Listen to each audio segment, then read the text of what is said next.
Le gel automnal survient à la fin septembre au Québec. Voyons son impact lorsqu'il survient plus tôt.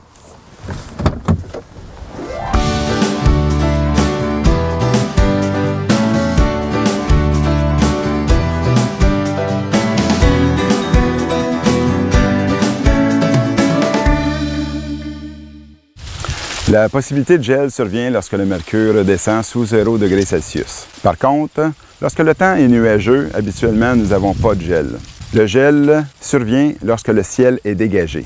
Alors, la masse d'air froid descend rapidement au sol pour remplacer la masse d'air chaude qui se trouve au niveau de votre culture. Le gel survient habituellement en absence de vent aux petites heures du matin. Lorsque vous avez un vent léger, ceci permet à la masse d'air chaude et froide de se mélanger et de protéger votre culture de maïs. On entend souvent dire que le gel se produit à la pleine lune. Les possibilités sont effectivement plus élevées et il y a une explication scientifique à ce phénomène. Lorsque le ciel est dégagé, la pleine lune reflète les rayons du soleil et contribue à l'évaporation de l'eau dans l'atmosphère. Ainsi, la masse d'air froide descend plus rapidement au sol durant la nuit.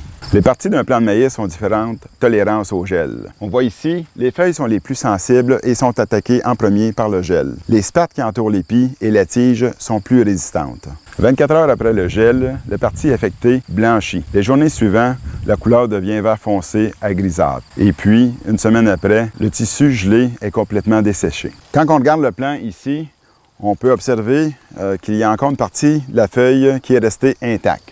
Ainsi, on parle de gelée légère. Dans ce cas, la tige est encore vivante et transfère les sucs au grain pour se transformer en amidon et le plant continue à maturer. Une gelée légère peut être comparée à une grêle qui déchiquette les feuilles en fin de saison. Les pertes de rendement sont minimes dans les deux cas lorsque la maturité est avancée. L'Université du Wisconsin a déterminé les pertes de rendement dues à une gelée légère selon le stade de croissance du maïs. En évaluant le pourcentage des feuilles qui ont été gelées, ce tableau vous donne une estimation plus précise des pertes de rendement. Avec 60 % des feuilles gelées, les pertes de rendement en maïs grain se limitent à 10 % au stade R5, lorsque les grains de maïs sont dentés, en autant que vos champs arrivent à maturité avant le gel mortel. Pour ce qui est de la récolte d'ensilage, il est important de savoir qu'un gel léger ne descend pas l'humidité drastiquement comme un gel mortel. L'humidité descend normalement, c'est-à-dire un demi-point par jour en fin septembre. Lors d'un gel mortel, la tige est affectée et les pertes de rendement sont beaucoup plus élevées. Les probabilités d'un gel mortel augmentent lorsque la densité du feuillage diminue, dû à une première gelée légère, à une population plus faible, ou simplement parce que la culture du maïs avance en maturité. Lorsque votre maïs a atteint la mi-ligne de lait après le gel mortel, on s'assure d'un poids spécifique qui dépassera les 64 kHz.